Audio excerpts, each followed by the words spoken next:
To Central Valley today, I'm Desiree Lopez. Thank you for joining us. This year, don't become one of those individuals who don't stick to their New Year resolution when it comes to getting into the best shape of their lives.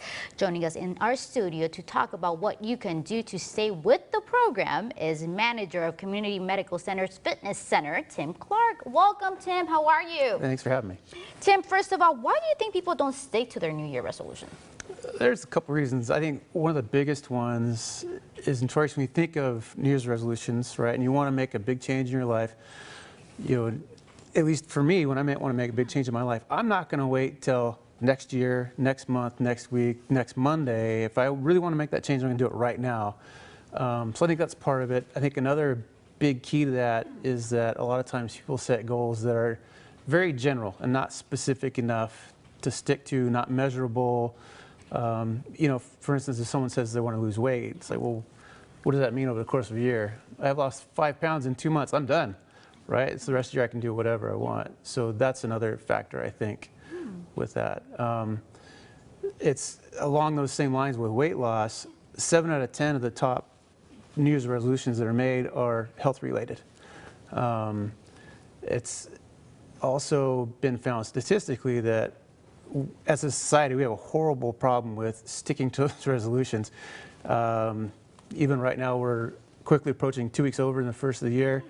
Statistics show that after the first week, only 75% are still sticking with their goal. At the end of this month, it'll be down to 64%.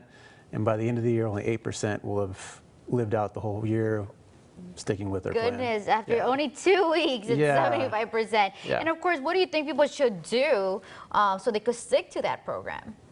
I think, you know, maybe some of it too is a lot of people think of what they're going to do in New Year's resolution, things I'm going to cut out of my life and things I'm going to take away from my life. Why don't we kind of spin the script and let's add some things to my life? So maybe instead of saying I want to lose weight, maybe find a bucket list item or something I want to accomplish the next year. You know, like maybe doing a Spartan race or a half marathon or even smaller than that, a 10K or a 5K or something like that. And you think about if that's something I have to actually work towards, I've got to work out to do that. Thereby, naturally, I'll probably lose weight in the process, if that makes sense. The other thing too we found with some of those things, those bucket list items, and this in my personal life, that's the way my wife and I do things, is even before the first year came around, we had already penciled in some things on the calendar we want to accomplish this year. And those things dictate how we work out throughout the year. Once one goal is done, we're retooling our workout and we're moving on to the next item. No, that's a good idea to actually, you know, set a little goal for yourself so you could kind of stick to it. And for the people that are trying to lose weight, what do you think is the first step they should take? So,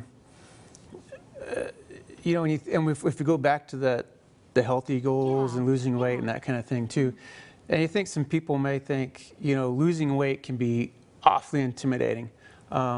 Say we've got, you know, someone that's on the bigger side and maybe wants to lose, let's just throw out a number, 60 pounds over the next year, which seems like a huge number when you think about it that way. But if we break it down into chunks, it's not so bad. So let's divide 12 into 60 by months of the year. So that means I only have to lose 5 pounds a month. That sounds still pretty demanding. What if I divide 5 by 4 for the weeks in a month?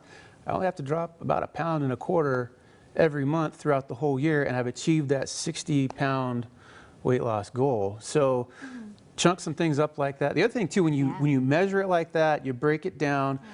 To keep yourself going, why don't we celebrate those mini victories along the way to kind of keep the momentum going? And if we talk about celebrating those victories, you know, if weight loss is your goal, maybe not celebrating with a big meal out at, you know, someplace in town where, you know, would be a good idea. Yeah. But I'm glad you're mentioning the meal part. Is it important for people to change their eating habits as well when it comes to, you know, getting to that goal? Yeah, I would say probably more so than the actual working out portion itself. I mean, I could be the best trainer on the planet, but I cannot outwork a bad diet. You know, say I meet with a client 2 to 3 times a week, so that's 2 to 3 hours a week.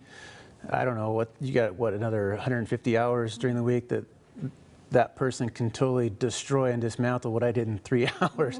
So it's definitely a bigger part of the piece than actual working out portion of it, for sure. And Tim, I know that you have a little thing that you could show us that people could probably do at home, like a little demo. We can certainly do that. Yeah, can we do that? Yeah, So we can show our viewers what they could do probably at home? We can show Yeah, a few let's do things. that. Sure, Yeah, okay. I'll join Yeah. you. I'll try to join you. Right. So let's do this. I'm going to give you one of these guys. I'll do it with you. Okay. So a lot of these things we're going to show kind of come to us in the PT world. Okay. Physical therapy implements and things kind of carry over well at home. They're cheap. They don't take up much space, that kind of thing. Okay. So what we'll do, both of us, we'll put them around our wrists. Okay. So the key to this exercise, we're going to keep our hands as far apart as we can. That's how far it's going for me. All right, you're working already. So from here, and this is going to look very simple and mundane. Yeah. It's elegantly simple, actually. So keeping your hands as far apart as you can, arms nice and straight, and we'll go straight overhead and back down, never letting your hands come together. Keep those hands as far apart as you can. You should feel that light up the shoulders pretty good. Not a problem. Feel it. I love it. It's nothing to it at all. It's just a rubber band. And is all you're it is. working out what part of your body with this? So you probably felt your arms, but big time shoulders. Yeah. And you think about it, the resistance is totally you. The more you stretch that, the more you're going to feel it, right? Another one we can do here as well. We'll give you one of these guys. Okay. And again, fairly cheap. Oh, I should have untangled those before we. It's okay. We're untangling them right now. All right. So we'll kind of finish out the arms. Okay. So we'll take one hand on each hand. And go ahead and stand right in the middle of that. Okay, with my heels, let's do this. You can do that. Let's do it. There you go. All right, and all we're going to simply do is just curl up, back I down. just hope I don't slap myself with it. So that's total biceps. If that was too easy, you need more resistance, take a little step out. You're shortening that rubber band. That's all it is. The shorter the rubber band is, the tighter it's going to be, the harder it's going to be. Goodness. Right, so there's the front of your arms, traverse the opposing muscle group. This is great. And the back of your arm. Go ahead and stand on the back, on the tubing. It comes off the back of your heel if you can. There you go. Keep your elbow nice and high, and you're just going to extend straight up to hit the tricep on the back side of your arm. If you need more, again, just take a little step back and shorten that tubing. And then you can do it. There you go. I love this, Tim. No, yeah. well, Tim, these are great examples of exercises. They're easy, and Very you're easy. really working out. Very easy. Tim, thank you so much for being with